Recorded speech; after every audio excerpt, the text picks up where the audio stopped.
Recording in progress.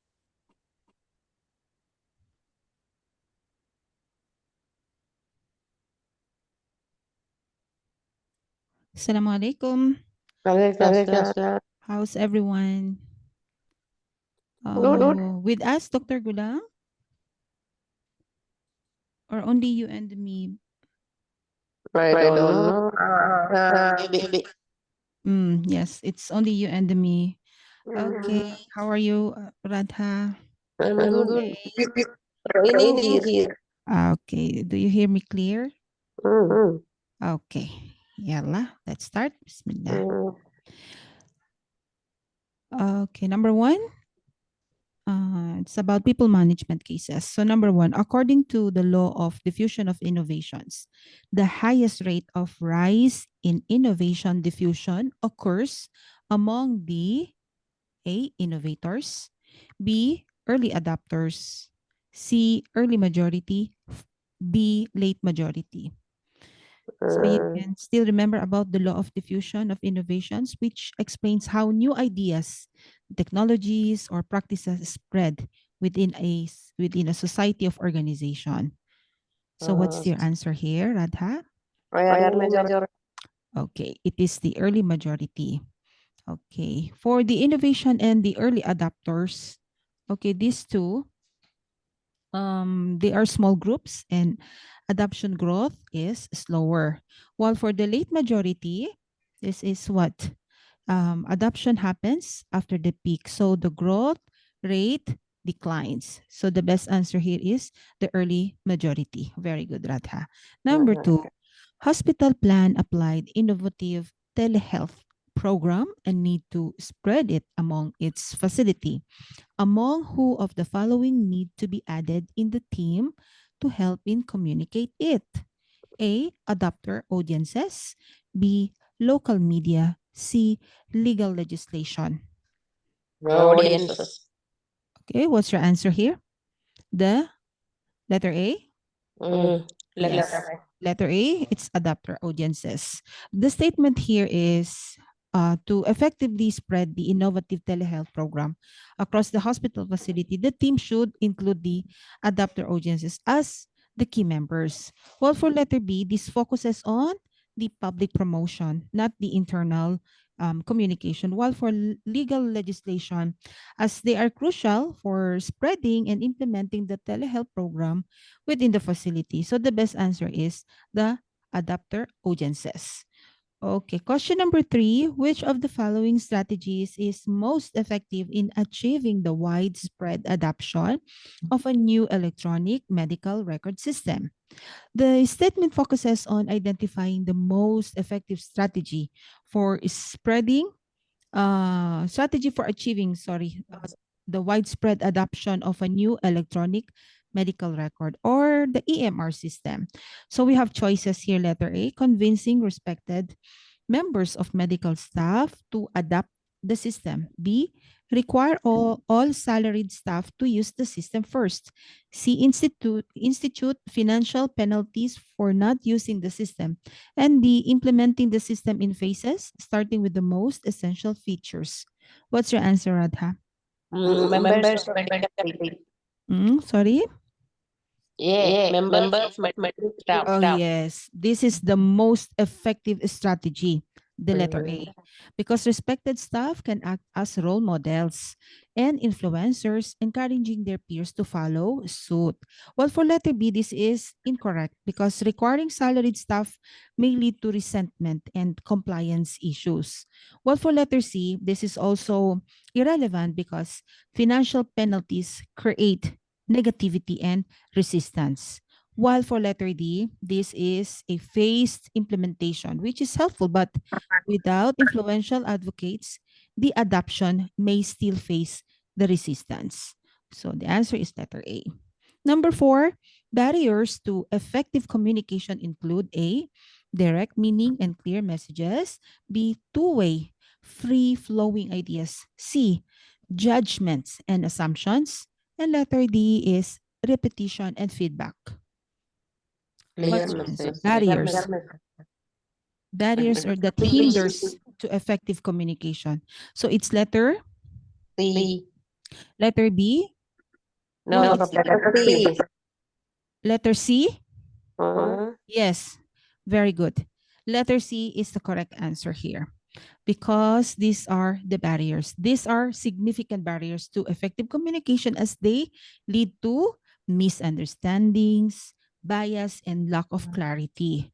So, judging or assuming can distort the intended message and hinder an open dialogue. While for letter A, this is incorrect because this is correct. A, B, and D are correct for an effective communication, right? Because an effective communication has a direct meaning and clear messages, meaning there is a clear messages to facilitate, and it won't hinder any communication. For letter B, this is a two-way free-flowing ideas that promotes an effective communication as well as letter D, repetition and feedback enhance understanding and ensure clarity. Like what we are doing when we receive the verbal and telephone orders and any critical values, right? We do the repetition and back read, yes, the read back of the orders. Okay, so it's clear, right? Number 5, communication is enhanced by A, generalizing, B, attending, C, using more words, D, making immediate judgments. What's your answer? B. It's letter B. Very good, Radha. Very good. Communication is enhanced when the listener gives the full attention to the speaker, demonstrating active listening and understanding, which fosters the trust and clarity. Well, for letter A, this can oversimplify and distort the message that hinders communication. While using for more words, this may also lead to confusion. Okay, and making immediate judgments can lead to misunderstanding and misinterpretation. So letter B, attending is the answer. Very good.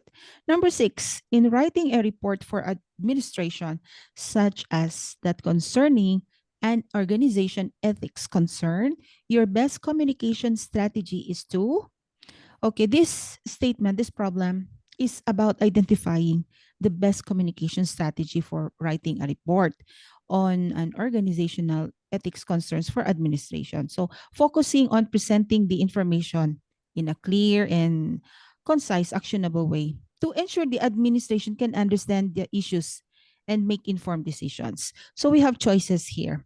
A, bullet the issues and ideas for resolution and make recommendations based on your summary of research. B, provide issues, research, and all ideas for resolution, allowing the administrator to determine what is best. C, summarize the concerns expressed throughout the organization, permitting the administrator to do her own research and resolution. And D, express just your own ideas on the issues and permit the administrator to do his or own research and resolution. What's your answer? D. In writing a report for administration, so you must have what? Letter?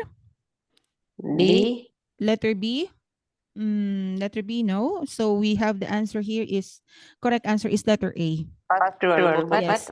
Using a bullet format organizes information clearly and concisely.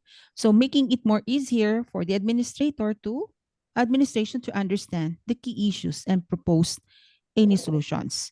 Well, for letter B, as you have answered, providing all ideas might seem thorough for the letter B, but it can overwhelm the administrator with too much information and no clear direction. Okay, so that is why it is wrong. For letter C, simply summarizing the concerns without offering resolutions leaves the administrator with additional work and no guidance. Well, for letter D, this is also incorrect or irrelevant. Expressing only your ideas without research lacks depth and objectivity, which reduces the effectiveness of the report. Okay, so the best answer is letter A. Make bullet. Okay. Okay, number 7, you lead one of the organization's strategic quality initiative teams. One of your key members consistently arrives at least 15 minutes late. Your best approach is to A, delay the start of the meeting to avoid going back over the material. B, confront the group with the possibility of changing the meeting time to accommodate the late arriver. C, start the meeting on time and do not draw any attention to the late arriver. D, interrupt the meeting to acknowledge the late arrival to the group. What is your best approach here?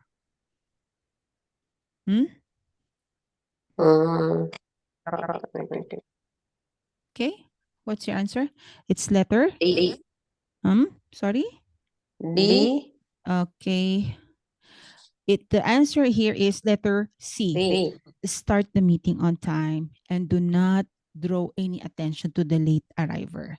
This approach, why? Maintains the team's professionalism and respects the time of other members who arrive on time. And this also avoids any disruption of the meeting flow and subtly encourages the punctuality by setting an example of starting the meeting promptly. Well, for letter A, this is incorrect. Delaying the start penalizes punctual attendees, and this also disrupts productivity. For letter B, confronting the group to accommodate one person's tardiness shifts focus away from the team's goal and may not resolve this issue.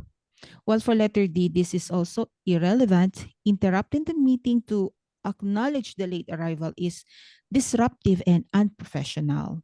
So drawing any unnecessary attention to the issue. Okay, letter C is the best answer here. Number 8, wearing a conservative dark suit to an important governing board meeting is an example of which mode of communication? A, nonverbal, B, symbolic, C, gesture, D, acting out. C, gesturing. Okay, the answer here is symbolic. Wearing a Symbol. conservative dark suit, it communicates a symbolic message of professionalism, authority, and respect. So the suit represents a cultural and social symbol aligned with the expectations of a formal governing board meeting, while nonverbal is incorrect because this refers to conveying messages through body language, facial expressions, or tone, which differs from the symbolic meaning of attire. While for gesturing, the meaning here involves physical movements like hand or body signals, not clothing. For letter D, this is incorrect because this refers to expressing your thoughts or emotions through dramatic behavior, which is not applicable here. Best answer here is symbolic. Okay.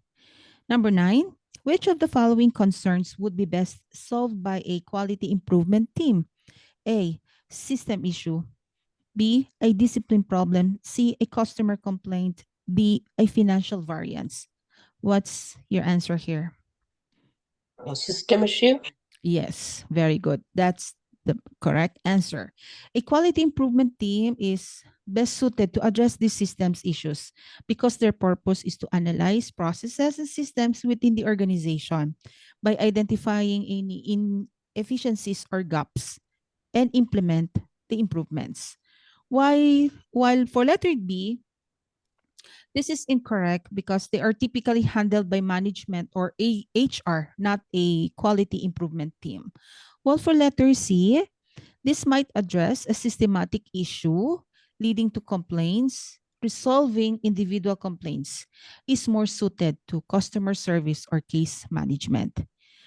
And letter D is financial variances, usually addressed by the finance team or accounting experts and not the quality improvement teams. Clear, Radha? Yes. Okay, so it is a systems issue. For number 10, a team facilitator is all of the following except, meaning there is one wrong. Okay, letter A, a member of the team. B, the team coach. C, provider of feedback. D, QI tools advisor. What's your answer? What is the wrong answer here? B, the team coach. The team coach? Why? Why the team coach, Radha? Why the team coach? No, team coach is the facilitator. Okay, when we say the team coach, okay, meaning providing guidance and motivation. Mm, Okay, so mm. meaning this is correct. Okay, Except yes. a member of the team. Yes, that's the correct answer. Wrong answer, but correct answer. Okay. Anyway, the correct answer is letter A. Yes, because this is the wrong among these four choices. Okay. A facilitator is the team or the coach. A team facilitator is a provider of feedback and the QI tools advisor.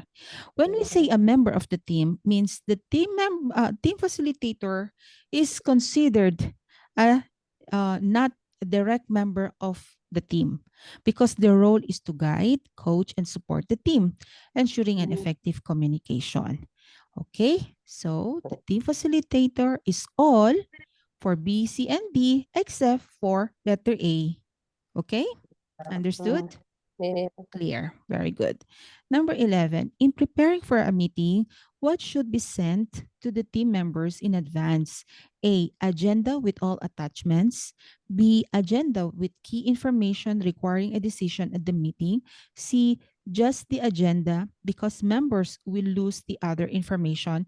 D, agenda and the confidential information because guests will attend the meeting. What's your answer? Just the agenda. Hmm? Letter? C. Just the agenda? No, this is not the correct Preparing answer. and okay. Agenda with the key information. Yes, this is the answer. Letter B, agenda with key information. Why? Because sending the Because agenda they alone, show the agenda. okay, this ensures the team members are adequately prepared for discussions and decision making, right? Why not Yes. letter A? Because All sending all attachment is this will overwhelm the team members with unnecessary details. Why not letter C, Radha? just the agenda. Okay, because without the supporting information, Members want to get the information. yes, they will not be prepared for a They want meaningful to prepare that participation. Very good. For letter D, confidential known. mm-hmm, Agenda is always yes. And the risk there will be a risk breaches of confidentiality. Okay, so very good. 12, the most important considerations in hiring a consultant to assist with redesigning the organization's cultural assessment and competency processes are okay, A, relationship and expertise, B, time commitment and company size, C, product lines and past accomplishments, D, relationship and support staff. Okay. Here, the problem is about identifying the most important considerations when hiring a consultant, okay, to assist in redesigning an organizational's culture, assessment, and competency processes. So what's your answer here, Radha? relationship and expertise. Very good. Okay, this is the correct answer. Because when hiring consultant for redesigning the organization's cultural assessment and competency processes, the consultant expertise in the subject matter ensures that they can provide an effective guidance and solutions. And additionally, a strong relationship fosters trust, collaboration, and effective communications. Okay, for letter B, this is incorrect. Time, commitment, and company size are only secondary considerations, and they do not guarantee the consultant's ability to meet organizational needs. Letter C is incorrect also because product lines and past accomplishments are less relevant unless they are directly tied to cultural assessment expertise. For letter D, supporting staff may assist the consultant, but the consultant's expertise and relationship with the organization are far more critical. So the answer is letter A, relationship and expertise. Number 13, as part of the program to improve patient safety, you will make many core process changes, including changes to improve the organizational culture as it relates to patient safety. The percentage of staff reporting a positive safety climate measures A, the outcome of educational efforts. B, the attitude of staff toward leadership. C, the effectiveness of the program. D, the results of a process change. What's your answer here? Effectiveness of the program. Very good, Radha. Very good. Okay, for letter A, these educational efforts, this may contribute to the safety climate, but they do not fully define the overall program's effectiveness.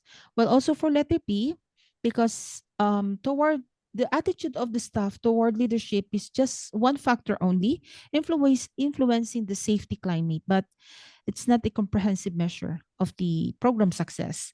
Well, for letter D, the process changes may impact safety outcomes, but this measure focuses on the broader cultural and pragmatic impact rather than individual changes. Effectiveness of the program is the best answer, aimed at improving patient safety. Safety. 14. Okay, number 14 is, which of the following adult learning concepts best describes a quality professional commitment to study for certification? Letter A, adults enjoy practical problem solving. B, adults can be motivated to learn when the benefits of a learning experience outweigh the desire to resist.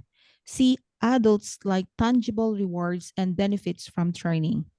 And letter D, adults are motivated by societal or professional pressures that require a particular learning need. Okay, when we say adults B, enjoy, adults can be motivated to learn. very good. Okay, actually we have two correct answers here. What do you think is the other answer, B. Radha? Okay, we have the letter B. And what is the other answer? Okay, letter D also can be the answer. If you don't see in the exam, if this might yes, you just choose either of any of these. But if this one comes out the letter B, so choose the choice. Adults can be motivated to learn when the benefits of learning experience outweigh the desire. And if in the choices the adults are motivated by societal, this is also correct. Okay, so either B and D or D. Okay, number 15, the ability to elicit lively. It did not come. Sorry. The screen did not come. Okay, tamam. No, again. The ability to elicit lively exchange or discussion when teaching a group is an example of A, instructor organization and clarity. B, professional role modeling. C, good interaction skills. And D, instructor knowledge. What's your answer here? Good interaction. No. Professional role model. What's your final answer? Good interaction. Yes, this is the best answer, correct answer. With good interaction skills. The ability to encourage a lively exchange or discussion during group teaching demonstrates a good interaction skill because it reflects the instructor's ability to engage participants, facilitate communication, and create a dynamic and participative learning environment.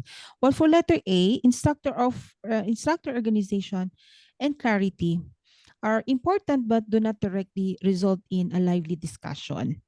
While for letter B, this is incorrect because the modeling involves demonstrating behavior or attitudes for others to emulate, which is not necessarily eliciting discussions. For letter D, this is essential also, but does not inherently guarantee interactive or engaging in the teaching. So, okay, the correct answer is good interaction skills. 16, every communication carries which two messages: A, surface and hidden; B, truth and untruth; C, mixed and contradictory; D, content and relationship. D. Letter dog? D. Yes, that's the correct answer. Because every communication conveys the two messages, which are the content and relationship. And we say content, This is the actual information, idea, or facts being communicated. While when we say relationship, the emotional tone or dynamic between the two communicator and the receiver, so which influences how the message is perceived. Why not letter A? Because surface and hidden messages do not encompass all the communication types, while truth and untruth, this refers to the accuracy of the message but not its dual components. Okay, for letter C, these messages occur only in specific contexts and do not define all communication. Okay, so in every communication carries the two components messages, so which are the content and the relationship. Number 17, the strategy for conflict resolution that emphasizes facts and finding an appropriate alternative solution is called A, Negotiation. smoothing. Okay, B, negotiation. C, forcing the discussion. Negotiation. Answer, No. Katya? Negotiation. Very good. Yes, because negotiation is a strategy for conflict resolution that focuses on facts and works toward finding an appropriate alternative solution. Why not letter A? Because smoothing minimizes conflict but focusing on agreements rather than resolving the underlying issues. Why not forcing? Because this involves imposing a solution, often disregarding facts or alternative solutions. While discussion is incorrect also because it is a general term for communication and that does not necessarily involve in the structured conflict resolution. The best answer here is, or correct answer is negotiation. Okay, so that ends the cases of the people management. Radha, do you have any questions so far? Okay. Are all This is clear? good. Okay. But the chapter was very difficult. Yes, it was very long. Okay, so I have already mentioned before I started that it was a long topic, really, Mm. discussion. Okay, so next week on Monday, I will be discussing about the quiz of the people management. Okay, Okay. and then patient safety. Okay. Yeah, patient safety, inshallah. So good night. Good night. Good Good night. night to you.